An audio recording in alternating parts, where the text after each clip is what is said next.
Hello बच्चों, आइए इस प्रश्न को देखते हैं। अभिकथन कार्बोक्सी हीमोग्लोबिन रुधिर में 23 से 25% कार्बन डाइऑक्साइड का परिवहन करता है।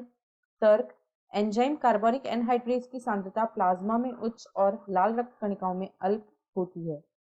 इस प्रश्न की जो मुख्य अवधारणा वह है कार्बन डाइऑक्साइड का परिवहन। कार्बन डाइऑक्साइड का परिवहन, ऑक्सीजन तथा कार्बन डाइऑक्साइड का परिवहन हम श्वसन के अंतर्गत मुख्य रूप से देखते हैं। यहाँ हम कार्बन डाइऑक्साइड के परिवहन की चर्चा करेंगे। जो कार्बन डाइऑक्साइड होती है इसका लगभग 20 से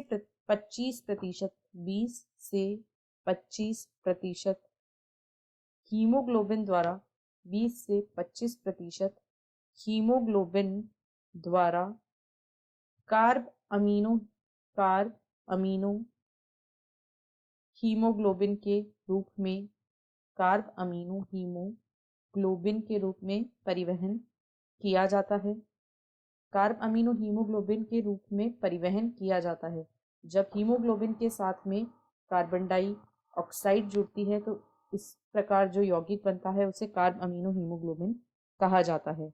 साथ ही इसका लगभग 70% यानी सबसे अधिक हिस्सा बाइकार्बोनेट अवस्था में परिवहित किया जाता है। 70% कार्बन डाइऑक्साइड को बाइकार्बोनेट अवस्था में परिवहित किया जाता है और 7% हिस्सा प्लाज्मा द्वारा घुलित अवस्था में परिवहित होता है। इसका 7% हिस्सा प्लाज्मा द्वारा घुलित अवस्था में परिवहन किया जाता है। इसके साथ ही एक एंजाइम जो कार्बोनिक एनहाइड्रेज होता है, यह भी कार्बन डाइऑक्साइड के परिवहन में महत्वपूर्ण भूमिका निभाता है।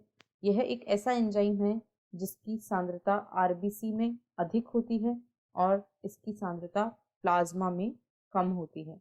अब यदि हम अभिकथन और तर्क को देखें तो अभिकथन में कहा गया है कार्बोक्सी हीमोग्लोबिन रुधिर की 23 से 25% CO2 का परिवहन करता है। यह गलत है। कार्बोक्सी हीमोग्लोबिन तथा कार्बन मोनोऑक्साइड के योग से बनता है, तो यह अभिकथन गलत है।